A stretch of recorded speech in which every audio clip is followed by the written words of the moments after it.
아들에게 집을 넘긴 날 나는 처음으로 깨달았습니다. 내 인생에 나라는 사람이 없었다는 것을. 나는 62년을 살았습니다. 그 62년 중 제대로 나를 위해 쓴 시간이 얼마나 되었는지 가끔 밤에 누워 세어봅니다. 그런데 아무리 세어도 잘 모르겠습니다. 너무 적어서 기억이 나지 않는 건지 아니면 아예 없어서 기억할 게 없는 건지 어쩌면 그 두 가지가 사실 같은 말일지도 모릅니다. 기억이 남으려면 그 순간이 나에게 의미가 있어야 하는데 나는 오랫동안 내게 의미 있는 순간을 만들지 못했으니까요. 나는 누군가를 위해 사는 것이 당연한 줄 알았습니다. 그게 삶이라고 배웠으니까요. 엄마도 그렇게 살았고 외할머니도 그렇게 살았습니다. 여자는 자신을 내세우지 않는 것이 미덕이라고, 누군가를 위해 헌신하는 것이 아름다운 것이라고 나는 그렇게 자랐습니다. 그 믿음에 한 번도 의심을 품지 않았습니다. 26에 결혼했고 29에 준서를 낳았습니다. 남편은 중소기업에 다녔고 나는 초등학교에서 아이들을 가르쳤습니다. 아침 6시에 일어나 밥을 하고 도시락을 싸고 아이를 깨우고 남편을 보내고 그 다음에야 내 출근 준비를 했습니다. 그렇게 하루가 시작되었습니다. 화장은 늘 지각할 것 같은 마음으로 했고 거울은 제대로 볼 시간도 없었습니다.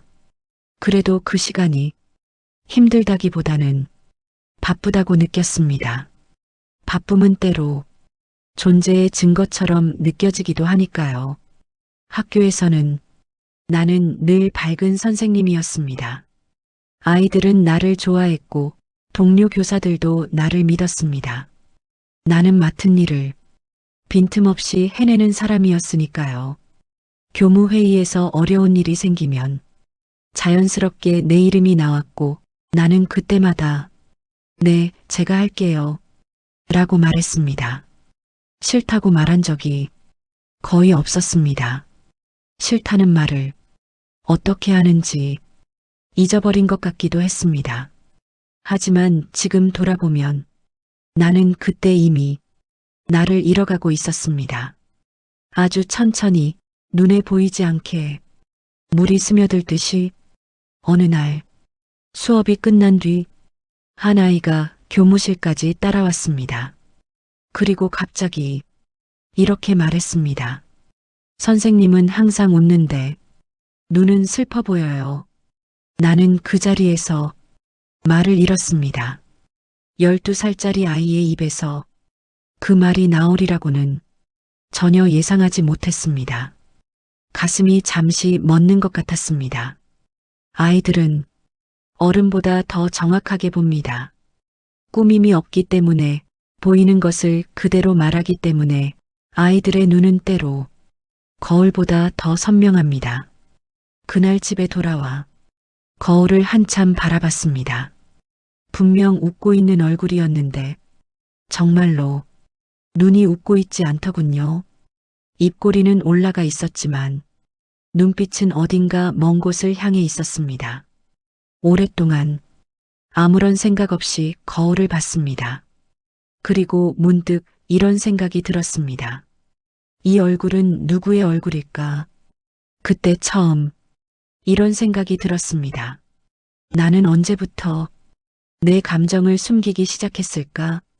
아마도 결혼 이후부터였던 것 같습니다. 남편은 나쁜 사람이 아니었습니다. 성실했고 책임감이 강했고 가족을 위해 열심히 일했습니다. 하지만 그는 내 마음을 묻는 사람이 아니었습니다. 그리고 나는 말하지 않는 사람이었습니다. 그래서 우리는 싸우지도 않았지만 깊게 연결되지도 않은 부부로 살았습니다. 어쩌면 그것이 가장 흔한 부부의 모습이었을지도 모르겠습니다. 서로를 미워하지 않지만 서로의 마음을 알지도 못하는 같은 밥상에 앉아 각자의 하루를 살다가 각자의 침대에서 잠드는 그것이 살림이라고, 그것이 가정이라고 나는 믿었습니다. 나는 늘 바빴습니다. 밥을 했고, 청소를 했고, 시어머니 병수발을 들었고, 친정 부모님 생신도 챙겼습니다. 눈을 뜨면 할 일이 있었고, 눈을 감으면 내일 할 일을 생각했습니다. 그 사이에 내가 뭘 원하는지, 뭘 먹고 싶은지, 어디에 가고 싶은지 같은 것은 물어볼 틈조차 없었습니다. 어쩌면 그 질문들이 무서웠는지도 모릅니다. 대답을 알아버리면 지금의 삶이 흔들릴 것 같아서. 그런데 이상하게도 그때는 힘들다는 생각을 하지 못했습니다. 그냥 그게 나인 줄 알았으니까요. 남편이 55세에 갑자기 세상을 떠났습니다. 뇌출혈이었습니다. 아침에 출근하더니 저녁에 돌아오지 않았고 다음날 병원에서 눈을 감았습니다. 나는 울지 않았습니다.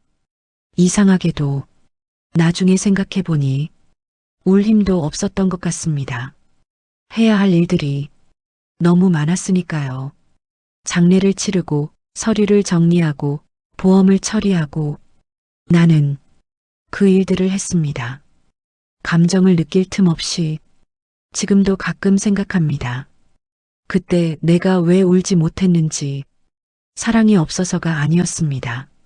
남편이 싫었던 것도 아니었습니다. 다만 나는 너무 오랫동안 감정을 느끼는 방법을 잊고 살았던 것 같습니다. 슬픔조차 어떻게 꺼내는지 몰랐던 것 같습니다. 준서는 그때 대학교 3학년이었습니다. 나는 그 아이에게 아빠 이야기를 많이 하지 않았습니다. 그 아이가 흔들리지 않길 바랐으니까요. 나는 늘 그랬습니다.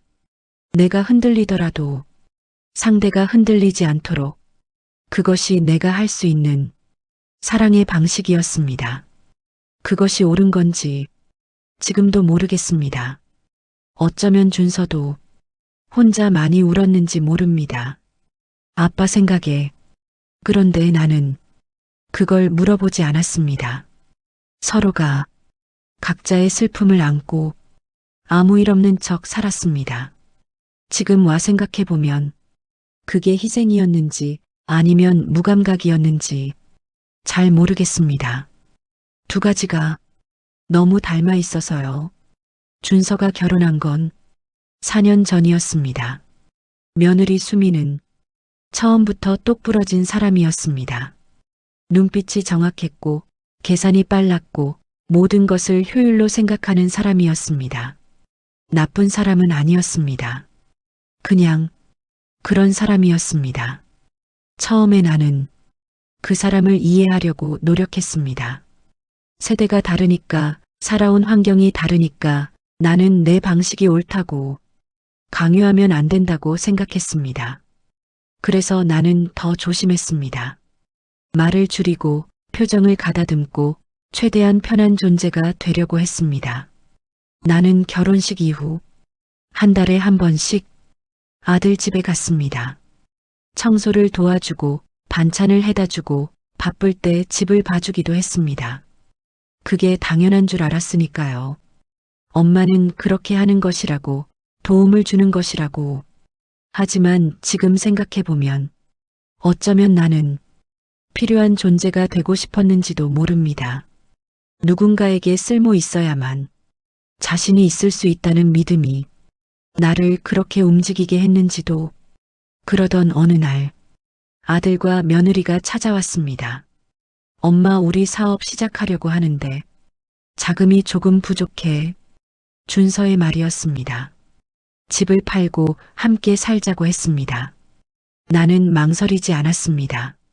아들이니까 내가 도와줘야 한다고 생각했으니까요. 그리고 솔직히 말하면 나도 혼자 있는 것이 어쩐지 두려웠습니다. 아들 가족과 함께 살면 덜 외로울 것 같았습니다. 그렇게 나는 평생 살던 집을 팔고 아들 집으로 들어갔습니다. 그때부터였습니다.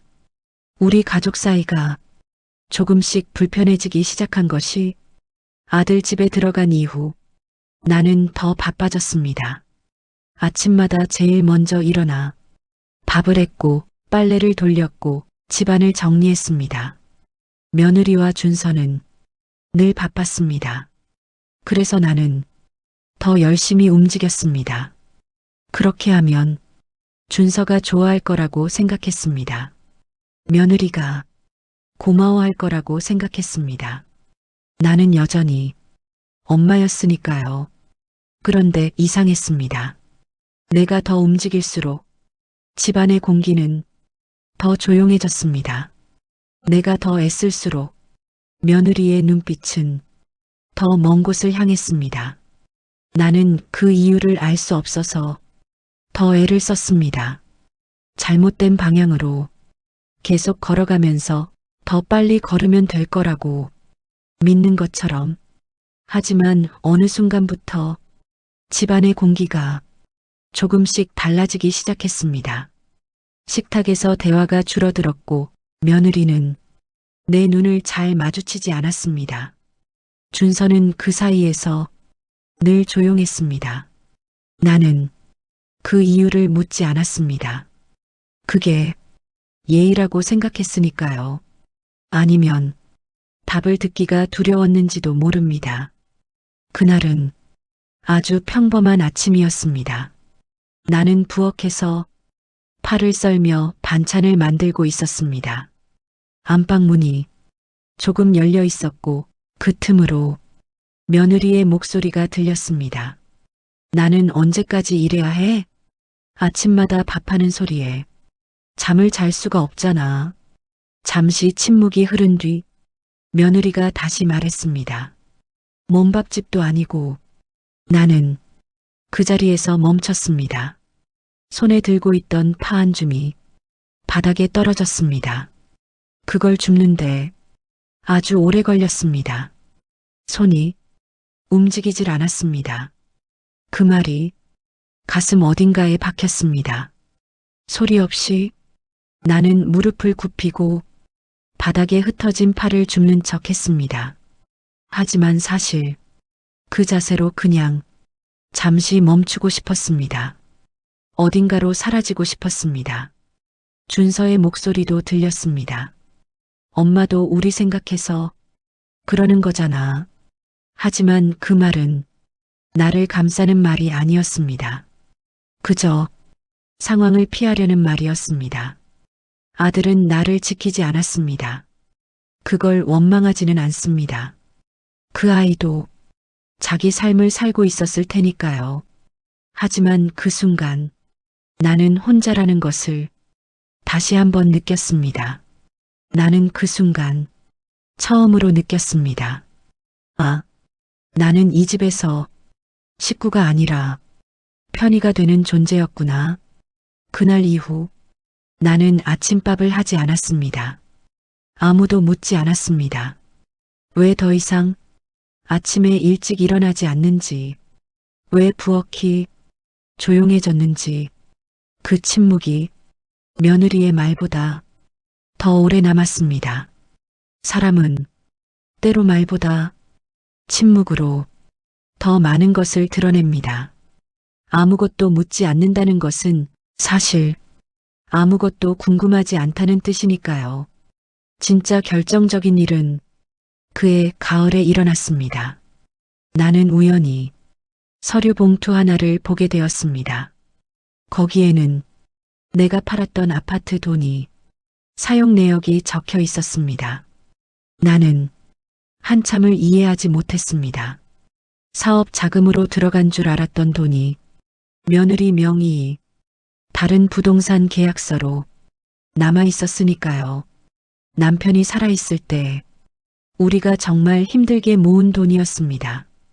대출금을 갚느라 몇 년을 허리띠를 졸라매고 살았던 그 집이었습니다. 여름에 에어컨을 켜지 않았고 겨울에 난방을 아꼈습니다. 외식은 특별한 날에만 했고 새 옷은 잘 사지 않았습니다. 그렇게 모은 돈이었습니다. 준서가 사업을 한다고 했을 때 나는 망설이지 않았습니다. 아들이니까 내가 도와줘야 한다고 생각했습니다. 그런데 그 돈이 사업에 들어간 것이 아니었다니, 배신이라는 것은 항상 큰 사건으로 오는 것이 아닙니다. 오히려 조용히 찾아옵니다. 소리 없이, 그리고 가장 깊이 박힙니다.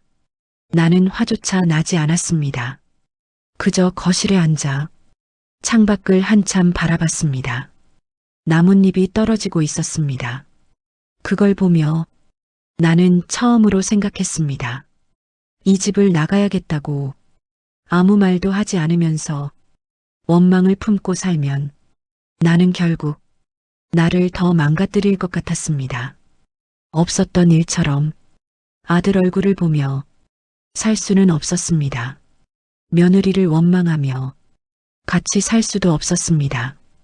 그렇게 살다 보면 우리는 결국 서로를 미워하게 될 것 같았습니다. 나는 그게 더 무서웠습니다. 그래서 아무 말도 하지 않기로 했습니다. 설명도 따짐도 원망도 하지 않기로, 그냥 떠나기로 했습니다. 어떤 이별은 말이 필요 없습니다.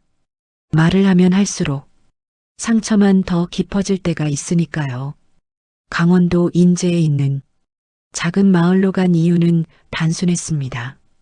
그곳에 남편 외가에서 오래전에 남겨둔 작은 땅이 있었기 때문입니다. 아무도 관심 두지 않았던 묵혀있던 땅이었습니다. 서울에서 떠나기 전 나는 그 땅의 주소를 지도에서 찾아봤습니다. 버스 정류장에서 꽤 걸어야 하는 위치였고, 그런데 이상하게 두렵지 않았습니다. 오히려 그 불편함이 반가웠습니다. 나는 그곳에 오래된 창고를 고쳐 작은 집을 만들었습니다. 준서에게는 아무 말도 하지 않았습니다. 문자 한 통만 보냈습니다. 이제 엄마 자리에서 쉴게. 잘 지내. 보내고 나서 한참을 그 문장을 바라봤습니다. 내가 쓴 말인데도 낯설었습니다. 내가 쉰다는 말이, 내가 나를 위해 산다는 말이, 그 짧은 두 문장이 62년 만에 처음으로 쓴 나를 위한 말이었습니다. 그날 밤 나는 처음으로 울었습니다. 서울에서는 한 번도 울지 못했던 것들이 한꺼번에 쏟아졌습니다. 남편 생각, 준서 생각, 내가 하지 못했던 말들, 모든 것이 울고 나서 신기하게도 몸이 조금 가벼웠습니다. 눈물은 쌓인 것들을 씻어내는 것인지도 모릅니다. 그렇게 나는 62년 인생 처음으로 엄마가 아닌 나로 살기 시작했습니다. 강원도에 처음 도착했을 때 마을은 생각보다 더 조용했습니다. 버스에서 내려 작은 길을 따라 걸어 올라가는데 사람 그림자 하나 보이지 않았습니다. 바람 소리와 나무 잎이 부딪히는 소리만 들렸습니다. 서울에서 평생을 살았던 나에게 그 적막은 처음에는 평온이 아니라 두려움이었습니다. 버스가 떠난 뒤 사방이 너무 고요해서 잠시 그 자리에 서 있었습니다. 돌아가야 하나 싶었습니다. 하지만 돌아갈 곳이 없다는 것을 알았습니다. 그래서 그냥 걸었습니다. 집이라고 부르기에는 조금 민망한 작은 건물이었습니다. 예전에 창고로 쓰던 곳이라 벽은 얇았고 창문 틈으로는 바람이 들어왔습니다. 그래도 나는 그곳을 바라보며 이상하게 마음이 놓였습니다. 적어도 누군가의 눈치를 보지 않아도 되는 나만의 공간이었으니까요. 이 작고 낡은 공간이 내 것이었습니다. 허락을 받지 않아도 되는, 눈치를 보지 않아도 되는 그냥 내 것. 그 사실이 묘하게 마음을 따뜻하게 했습니다. 처음 며칠은 그저 정신없이 정리를 했습니다. 먼지를 털고 낡은 장판을 걷어내고 작은 화로를 놓았습니다. 몸을 움직이고 있으면 생각을 덜 하게 되니까요. 가만히 있으면 서울에서의 일들이 자꾸 떠올랐습니다. 그래서 일부러 쉴 틈 없이 움직였습니다. 무릎이 아파도 움직였고 손이 거칠어져도 움직였습니다. 아이러니하게도 나는 이곳에서도 여전히 몸을 바쁘게 했습니다. 다만 이번에는 누군가를 위해서가 아니라 나 자신을 위해서였습니다. 하지만 밤이 되면 아무리 애써도 고요가 밀려왔습니다. 도시에선 느끼지 못했던 완전히 다른 종류의 고요였습니다. 그 고요 속에서는 자신의 숨소리까지 크게 들렸습니다. 서울에서는 차 소리, 사람 소리, 건물 소리에 내 숨소리가 묻혔었는데 이곳에서는 내 숨소리가 세상에서 유일한 소리처럼 들렸습니다. 그게 처음에는 낯설고 무서웠지만 나중에는 그 소리를 들으며 내가 살아있다는 것을 확인하게 되었습니다. 나는 처음 며칠 동안 불을 끄지 못했습니다. 어둠 속에서 혼자라는 사실이 너무 또렷하게 느껴졌기 때문입니다. 불빛이 켜져 있으면 적어도 이 공간에 생기가 있는 것 같았습니다. 그의 겨울은 유난히 빨리 찾아왔습니다. 첫눈이 내리던 날 나는 창문 앞에 서서 한참을 밖을 바라봤습니다. 하얀 눈이 조용히 쌓이고 있었습니다. 세상이 소리를 잃어버린 것처럼 아주 조용했습니다. 그 순간 나는 깨달았습니다. 이곳에서는 내가 사라져도 아무도 모를 수도 있겠다는 사실을. 그 생각이 가슴을 꽉 조였습니다. 동시에 이런 생각도 들었습니다. 그렇다면 나는 내가 여기 있다는 것을 스스로 알아야 한다고. 눈이 많이 내리던 밤이었습니다. 바람이 세게 불어 지붕이 흔들리는 소리가 났습니다. 마치 누군가가 문을 두드리는 것처럼 들렸습니다. 나는 화로 앞에 앉아 작게 중얼거렸습니다. 괜찮아. 오늘도 잘 버텼다. 내일은 괜찮을 거야. 그 말을 입 밖으로 내야만 내가 이 세상에 존재하고 있다는 느낌이 들었습니다. 처음에는 어색했습니다. 나 자신에게 말을 건네는 것이. 하지만 그 말들을 내뱉을 때마다 조금씩 마음이 단단해지는 것을 느꼈습니다. 그때부터 나는 혼잣말을 하는 버릇이 생겼습니다. 어느 날 아침 문 앞에 작은 비닐봉지가 놓여 있었습니다. 안에는 고구마 몇 개와 쪽지가 들어 있었습니다. 추워 보이길래 두고 갑니다. 옆집 도순. 나는 그 쪽지를 한참 바라봤습니다. 누군가가 나를 지켜보고 있었다는 사실이 놀랍고도 이상하게 따뜻했습니다. 서울에서는 수십 년을 같은 아파트에 살면서도 옆집 사람 얼굴을 모르는 경우가 많았습니다. 그런데 이곳에서는 이름도 모르는 사람이 나를 걱정해 준 것이었습니다. 나는 그 고구마를 화로에 구웠습니다. 아주 느리게 구워졌습니다. 그 기다리는 시간이 이상하게 좋았습니다. 며칠 뒤 마을 슈퍼에서 처음으로 그녀를 만났습니다. 도순 언니였습니다. 나보다 몇 살 위로 보이는 작은 체구의 할머니였습니다. 그녀는 나를 보자마자 환하게 웃으며 말했습니다. 서울에서 온 사람이죠? 나는 놀라서 어떻게 아냐고 물었습니다. 그녀는 웃으며 말했습니다. 걸음이 달라요. 서울 사람들은 다 그래요. 그 말에 나도 모르게 웃음이 나왔습니다. 걸음이 다르다니 살아온 방식이 걸음에도 배이는구나 싶었습니다. 그날 이후 우리는 자주 마주치게 되었습니다. 도순 언니는 말이 많지 않은 사람이었습니다. 하지만 함께 있으면 이상하게 마음이 편안해졌습니다. 그녀는 내가 묻지 않아도 필요한 말을 정확히 했습니다. 말이 없어도 같이 있는 것만으로 충분한 사람이 있습니다. 도순 언니가 그런 사람이었습니다.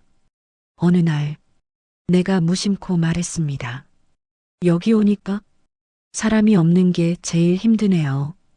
그녀는 잠시 생각하다가 조용히 말했습니다. 사람은 없어도 관계는 만들 수 있어요. 나는 그 말의 뜻을 처음에는 이해하지 못했습니다. 사람이 없는데 어떻게 관계를 만드냐고 생각했습니다. 그날 저녁 도순 언니가 내 집에 찾아왔습니다. 손에는 작은 냄비가 들려 있었습니다. 혼자 먹으면 맛없잖아요. 그녀는 그렇게 말하며 아무렇지도 않게 내 앞에 앉았습니다. 그 자연스러움이 오히려 눈물이 날 것 같았습니다. 그날 우리는 아주 오래 이야기를 나눴습니다. 서울 이야기, 젊은 시절 이야기, 그리고 말하지 않아도 서로 느낄 수 있는 외로움에 대해서 도순 언니는 자신의 이야기도 조금 들려주었습니다. 남편을 일찍 잃었고 자식들은 모두 도시로 떠났다고 했습니다.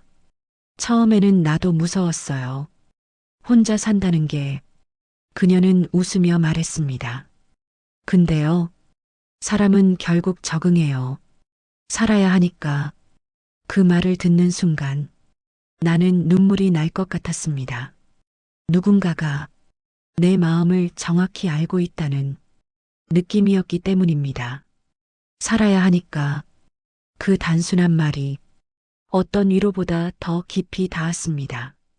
그날 이후 나는 더 이상 완전히 혼자가 아니었습니다. 도순 언니는 가끔씩 반찬을 들고 왔고 나는 차를 끓여 함께 마셨습니다. 우리는 많은 말을 하지 않아도 충분했습니다. 같은 공간에 함께 있다는 사실만으로도 위로가 되었으니까요. 나는 그때 처음으로 느꼈습니다. 사람은 피로 이어져야만 가족이 되는 것이 아니라는 것을. 어떤 인연은 늦게 만나도 더 깊어질 수 있다는 것을. 그리고 내 인생이 완전히 끝난 것이 아니라는 것을. 시간은 조용히 흘렀습니다. 강원도의 계절은 서울보다 훨씬 또렷했습니다. 봄이 오면 산에 진달래가 피고 여름에는 풀 냄새가 진하게 올라왔습니다. 가을에는 바람이 차가워지고 겨울에는 눈이 아주 깊게 쌓였습니다. 그곳에서의 삶은 늘 느리고 조용했습니다. 서울의 봄은 가로수 벚꽃과 함께 시작됐지만 곧 다음 일에 쫓겨 잊혀졌습니다. 이곳의 봄은 달랐습니다. 어느 날 아침에 눈을 뜨니 창밖이 달라져 있었습니다. 언제부터인지 모르게 풀들이 초록이 되어 있었고 땅에서 무언가 올라오는 냄새가 났습니다. 나는 그것을 한참 바라봤습니다. 서울에서라면 그냥 지나쳤을 것들이었습니다. 하지만 그 느림 속에서 나는 처음으로 내 마음의 소리를 듣기 시작했습니다. 아침에 눈을 뜨면 누군가를 위해 밥을 하지 않아도 되었고 누군가의 눈치를 보며 집안을 정리하지 않아도 되었습니다. 내가 먹고 싶은 걸 먹고 내가 쉬고 싶을 때 쉬고 내가 걷고 싶을 때 걸었습니다. 처음에는 그 자유가 낯설었습니다. 이렇게 살아도 되나? 그 생각이 자꾸 들었습니다. 평생 누군가의 엄마였고 누군가의 아내였고 누군가의 어른이었기 때문에 나는 한 번도 그냥 나로 살아본 적이 없었습니다. 자유가 어색하다는 것이 어쩌면 가장 슬픈 일인지도 모릅니다. 원래 자유는 당연한 것인데 나는 그것을 처음 해보는 듯 어색하게 느꼈으니까요. 어느 날 마을 작은 도서관에서 책을 빌려 읽다가 문득 이런 문장을 보았습니다. 사람은 늦게라도 자기 삶을 시작할 수 있다. 그 문장을 읽는 순간 눈물이 흘렀습니다. 왜인지 몰랐습니다. 하지만 가슴이 너무 아팠습니다. 늦게라도 그 두 글자가 마음에 걸렸습니다. 늦은 것이 아니라고, 아직 늦지 않았다고 말해주는 것 같았습니다.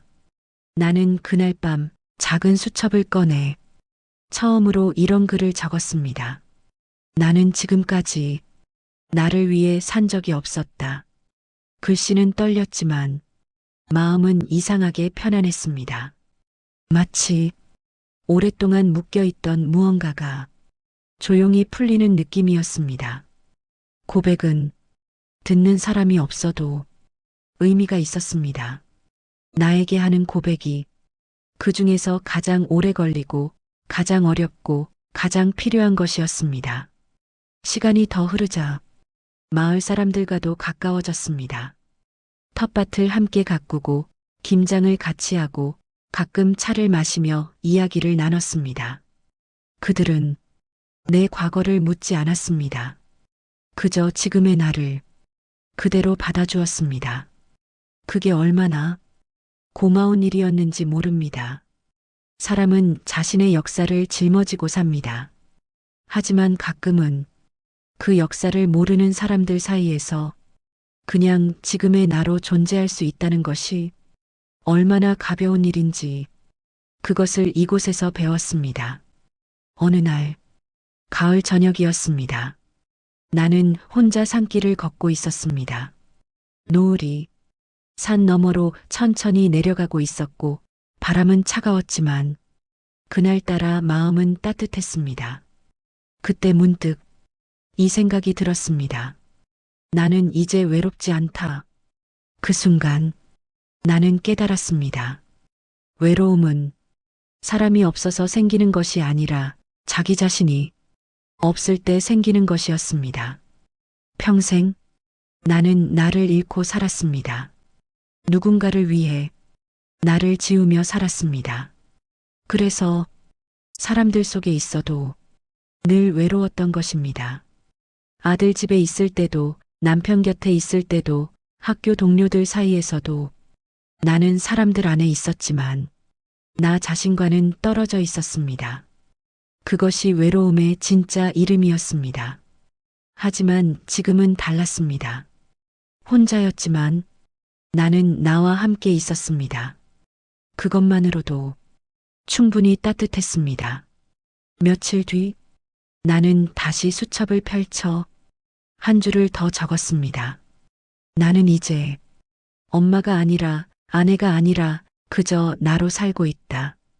그 글을 쓰고 나서 오랫동안 수첩을 꼭 쥐고 있었습니다. 그날 밤 나는 처음으로 후회하지 않았습니다. 아들에게 집을 준 것도 서울을 떠난 것도 혼자가 된 것도 그 모든 일이 나를 이곳까지 데려왔다는 걸 이제는 알게 되었기 때문입니다. 고통이 반드시 나쁜 것만은 아닙니다. 고통이 있었기에 이곳에 왔고 이곳에 왔기에 나를 만났으니까요. 나는 여전히 아들을 미워하지 않습니다. 그저 그 역시 자기 삶을 살고 있을 것이라 생각합니다. 그리고 언젠가 그도 깨닫게 되겠지요. 엄마라는 존재가 얼마나 큰 사랑이었는지를. 그 깨달음이 너무 늦지 않기를 바랍니다.